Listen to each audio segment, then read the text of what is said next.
आता यानंतरच्या कुठल्याही शैक्षणिक कामाकरता म्हणजे जात पडताळणी प्रमाणपत्र असेल, उत्पन्नाचा दाखला असेल, रहिवासी प्रमाणपत्र असेल, नॉन क्रिमिनल प्रमाणपत्र असेल, राष्ट्रीयत्वाचं प्रमाणपत्र असेल किंवा शैक्षणिक कार्याकरता जे जे विद्यार्थी पास होतील त्या सर्वांना विद्यार्थ्याच्या शैक्षणिक कार्याकरता जे जे काही आमचा महसूल विभाग प्रमाणपत्र देतात त्या प्रमाणपत्राला कुठलाही स्टॅम्प लागणार नाही, कुठलाही मुद्रांक शुल्क लागणार नाही असा निर्णय आमचं सरकार देवेंद्र फडणवीसजींचं सरकारने घेतलेला आहे आणि हा निर्णय शैक्षणिक विद्यार्थ्यांच्या आणि त्यांच्या पालकाकरता अत्यंत महत्त्वाचा आहे। सर, अबू आजमी के निलंबन की मांग सत्ता पक्ष ने की है, वो कह रहे अपना बयान पीछे ले लिया, मैंने अपमान नहीं किया शिवाजी महाराज का, दावा करे अबू आजमी।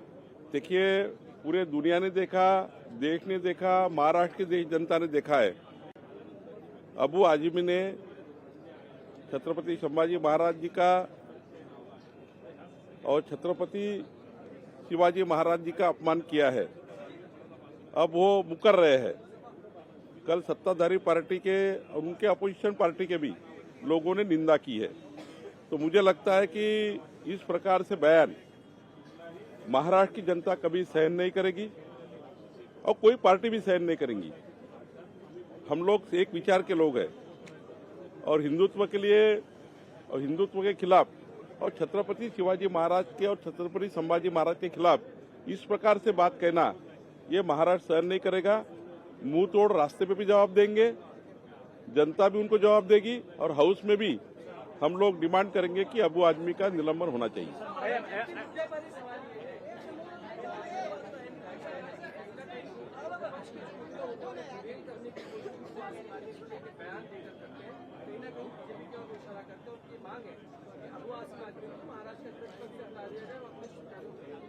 इशारे पर काम करते हो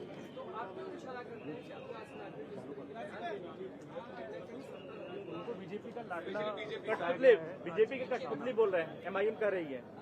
देखिए, ये चुनाव में उनके साथ रहते हैं, वोटों की राजनीति उनके साथ करते हैं और इस तरफ जब उनके आंग पे आता है, उनके जब महाविकास आघाड़ी के अलायंस में और उनके साथ रहने वाले लोग इस प्रकार से बयानबाजी जब अपोजिशन पार्टी के साथ जुड़े हुए लोगों का पास आती है, अबू आजमी उनके साथ जुड़े हुए हैं और अपोजिशन के ही उस हाउस में उनका जो चेयर है वो अपोजिशन के साथ है। तो मुझे लगता है कि अपोजिशन ने अभी जो मुद्दे हैं, अपोजिशन को अभी ये डर लग रहा है कि अबू आजमी और समाजवादी पार्टी और उनकी एमआईएम इनके साथ रहना उनको मुश्किल हो गया है करके मुझे लगता है ऐसे बयान दिए।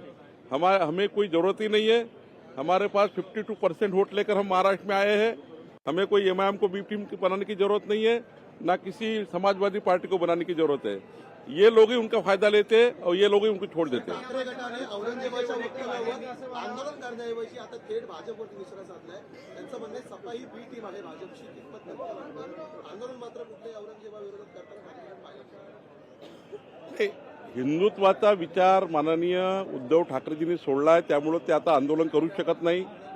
त्यांना एका मताचं लागून चालन करायचं आहे आणि उद्धव ठाकरेंच्या संपूर्ण जे काही त्यांची उद्धव ठाकरे सेना आहे ती आता समाजवादी पार्टीच्या एमआयएमच्या विचाराची आहे। मला तर कधी कधी वाटतं की येणाऱ्या मुंबई महानगरपालिकेमध्ये उद्धव ठाकरेजी एमआयएमची युती करतील का असं कधीतरी वाटतं। लोकशाही मराठी ऐका, पहा, जागरूक रहा।